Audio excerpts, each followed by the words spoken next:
Hi everyone. तो कैसे हैं आप सभी? आशा करता हूँ आप सभी बहुत ही अच्छे होंगे। तो आज है डे 8 100 क्वेश्चंस एवरीडे चैलेंज का। आज डे 8 है। तो आज के दिन मैंने दो टॉपिक से क्वेश्चंस किए। एक था अलजेब्रा और दूसरा क्वाड्रेटिक इक्वेशन। क्योंकि अलजेब्रा के अंदर टोटल 500 क्वेश्चंस थे, तो मैंने इससे पहले 450 तक कंप्लीट कर लिया था।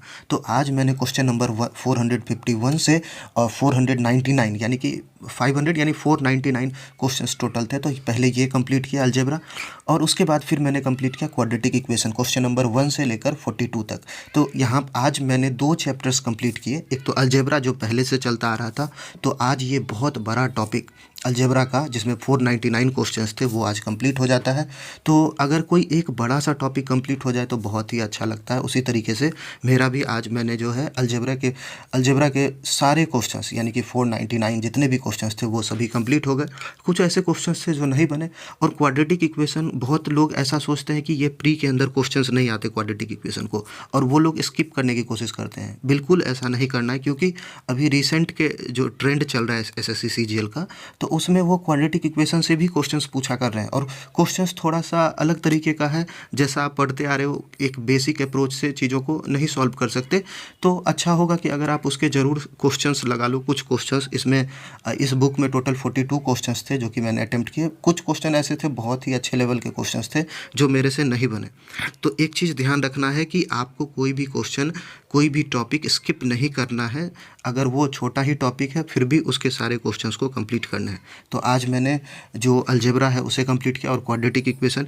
एक चीज़ और ध्यान देना है कि क्वाड्रेटिक इक्वेशन के अंदर है तो 2-3 basic formulas, sum of roots, product of roots, है ना।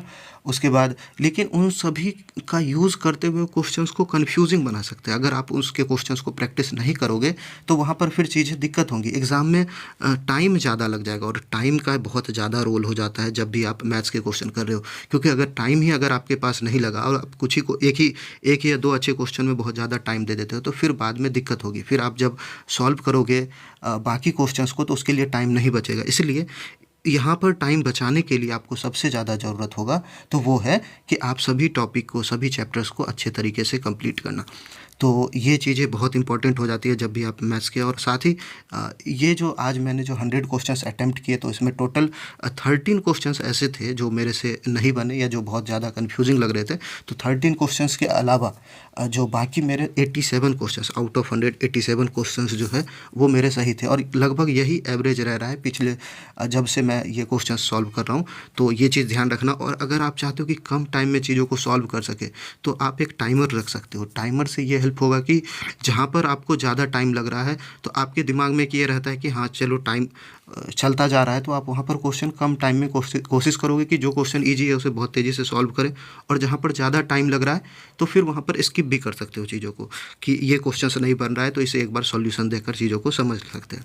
तो ये बहुत ज़रूरी हो जाता है जब आप क्वेश्चन सॉल्व कर रहे हो। तो आज है डे 8, और सबसे इम्पॉर्टेंट बात यह है कि आपको कंसिस्टेंसी मेंटेन करके रखनी है।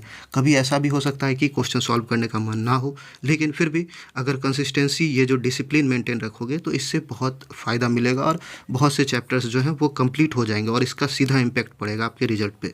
तो यहाँ तक देखने के लिए बहुत बहुत धन्यवाद। Thank you so much.